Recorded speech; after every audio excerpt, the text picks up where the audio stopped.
All right, let's talk some Raiders. Been far too long since I've made a Raiders video. It's the offseason now, though, so I can talk about whatever team I want. So here come the Raiders. Raiders are in an interesting spot this offseason, right? You're kind of in one of those weird situations where you're not bad. Like, you have clear talent. You made the playoffs and came pretty close to, they were very close to beating the AFC champion Cincinnati Bengals. So this is the team that you don't feel like they have an impossible chance to get there, but they got some work to do. So let's talk about kind of where they're at in terms of free agency, where they could potentially go from here. And let's jump into it by talking about their cap space and who they have as upcoming free agents. So as you see at the top of the screen, the Raiders have $20 million in cap space. And again, you can spend over the cap if you want to, so that's also notable.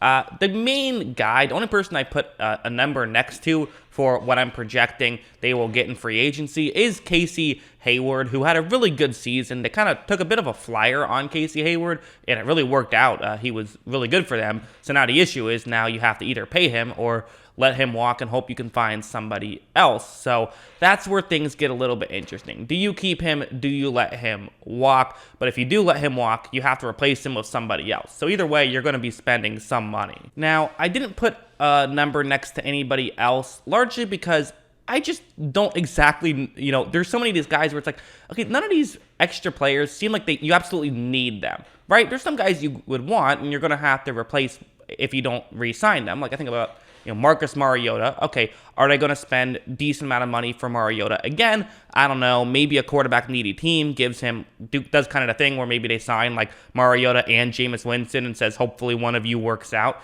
You could do something like that. But if that happens, then you're going to have to replace him. You're going to have a backup quarterback of some kind. So like KJ Wright, there's value in a KJ Wright.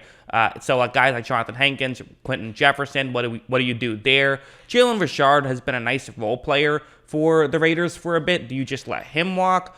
Alec Ingold is their starting fullback. So depending on how much you care about fullbacks, some people don't care at all, but the reality is Josh McDaniels likes a good fullback, and really, Alec Ingold is a good fullback, so I suspect they'll try and keep him. I don't think it'll cost that much, but I suspect they'll try. Zay Jones ended up having a solid season for the Raiders, made some decent catches, obviously the overtime game winner, most notably, probably. So he's someone who I could certainly see as a guy who, I could see them wanting to keep him and probably wouldn't be too expensive.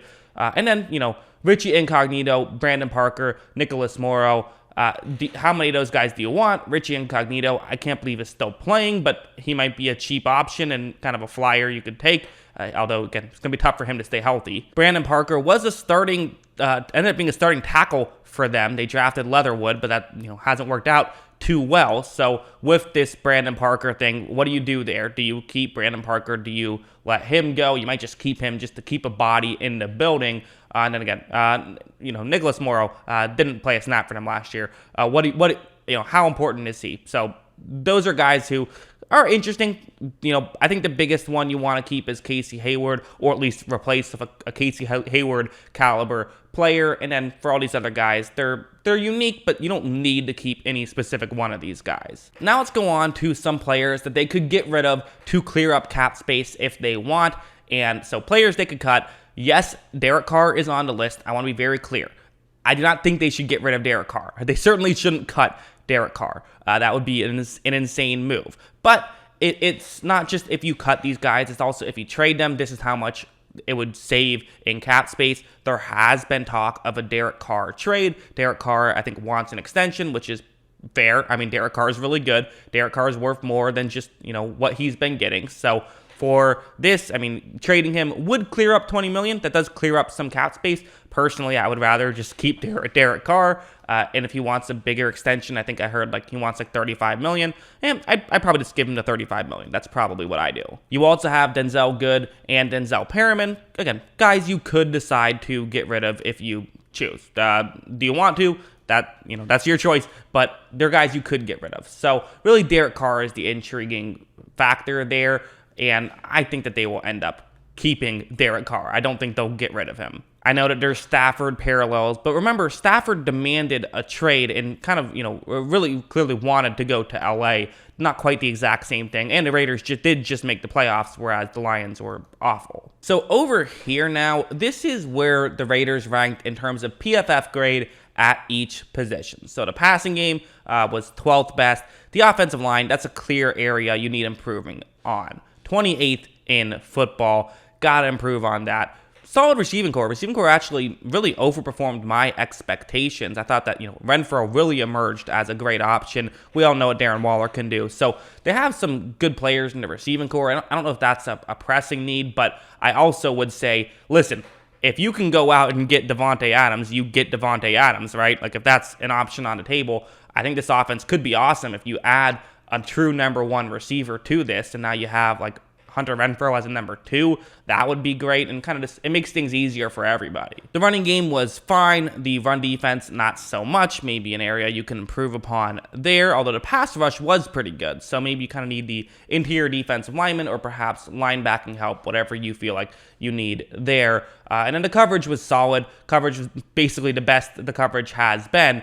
That certainly makes things a lot easier for everyone involved as well. So you could improve some run defense for sure on defense if you wanted to. So yeah, that's where the Las Vegas Raiders are at currently. That's where they are. That's what they're working with. They don't have a ton of cap space necessarily, but they also don't have a ton of I feel like they don't have any free agents that they desperately need to re-sign. They'll need to get another corner, but other than that, if they lost everybody else, it wouldn't be that big of a deal. You could find other players. So that's kind of the interesting thing about the Raiders. And also, you could sit here and say, oh, well, they'll have no cap space. But the reality is every team spends over the cap. Last year, only 2 teams spent under the cap in terms of actual money. You can push the can down the road. Most teams do this. For the Raiders, you could totally do that. If you wanted to get a Davante Adams, it would be worth it to just restructure a contract and make that happen. And you could do it while extending Derek Carr. So that might be the move, is you extend Derek Carr and you sign Davante Adams. I certainly think that would not be a horrible strategy to make if it's possible. Who knows if Adams hits the open market, but that's maybe a pipe dream. But even if it's not Davante Adams, right? Like Chris Godwin could be available. Do you make that move? So, or I think offensive linemen are another clear thing you could probably look for. Like, these are some free agents of the interior line. They might need a tackle as well, but I think the interior definitely could use some upgrades. And you have Ryan Jensen, who's a center, and the projections here are PFF had their projections for these guys. So this is actually their top 5 interior offensive linemen to look at. And you got some guys here. Brandon Sheriff, again, I don't know if they're going to make that move financially, but how awesome would this team be if they added him? That would go a long way. Laken Tomlinson, a guy who, from San Francisco, you could certainly think about. Connor Williams from the Dallas Cowboys, or James Daniels from the Chicago Bears. All guys you could look at to bolster that offensive line. Those are options. So there's a lot of ways they could go about it, and they have resources to do it. It'll be interesting to see what they do. But yeah, that's what I think of all this. What do you guys think? Let me know in the comments below. Always love hearing from you. And of course, as always, thanks for watching.